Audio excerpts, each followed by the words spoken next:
आप सभी भाई बहनों का आध्यात्मिक ज्ञानात्मक चैनल की प्रश्नोत्तर ज्ञान कक्षा में एक बार फिर स्वागत है। आज की चर्चा में प्रश्न लिया है आनंद की झलकें। देखिए जी, आनंद परमात्मा का अपना एक दिव्य गुण है, जबकि आत्मा को शास्त्रों में ज्ञान स्वरूप कहा गया है। और ज्ञान स्वरूप आत्मा को परमात्मा के आनंद की झलकें तभी महसूस होती हैं जब वो अपने मूल स्वरूप में लौट आती है।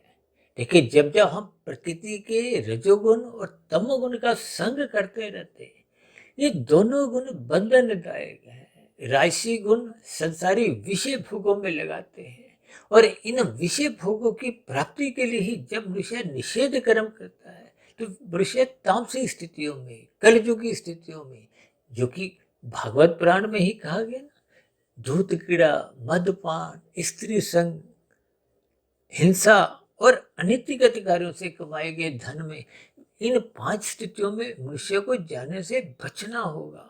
अन्यथा इन सभी स्थितियों का संग करने मात्र से मनुष्य से कब कितने पाप कर्म होने लगते हैं। देखिए, ये पाप कर्म तो निषेध कार्य है, जिसके फलस्वरूप आपका हमारा कर्माशय बिगड़ता है। उसके साथ साथ आपके बड़े संस्कार बिगड़ते हैं। फिर बुरे संस्कारों से मन बुद्धि के स्तर पर बुरे बुरे विचार आते हैं।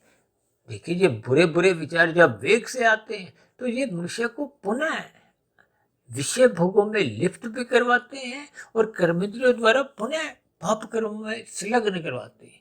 और ये सभी स्थितियां क्रमशः आपका हमारा कारण शरीर बार बार बिगाड़ते रहते हैं।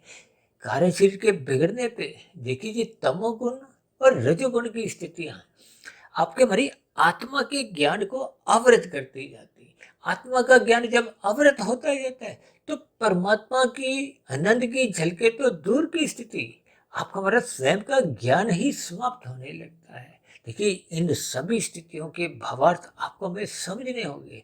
आत्मा और परमात्मा का ही सजातीय संबंध है। जब जब आत्मा माया के सम्मुख होती है, तो उसका अपना मूल ज्ञान अवरुद्ध हो जाता है। जब जब हम परमात्मा के सम्मुख होते हैं, तो आपको हमें आनंद की झलकें भी मिलती हैं, और आपका हमारा ज्ञान, मूल ज्ञान, वो कभी भी अवरुद्ध नहीं होता। इस ज्ञान विज्ञान को मनुष्य जितना जल्दी समझ जाता है, फिर उतने उतने स्तर पर उसका कारण शरीर क्रमशः शुद्ध होता जाता है। कारण शरीर शुद्ध होना ही आपकी हमारी शुद्ध कमाई, यानी उतने अंश में ही आत्मा अपने मूल ज्ञान स्वरूप में वापस लौट आती है। फिर उतने अनुपात में ही उसको परमात्मा के आनंद की झलकें मिलती है। इन सभी स्थितियों पर आप भी चिंतन करें, और यथासंभव अपनी आध्यात्मिक उन्नति के दरवाजे खोलते जाएं।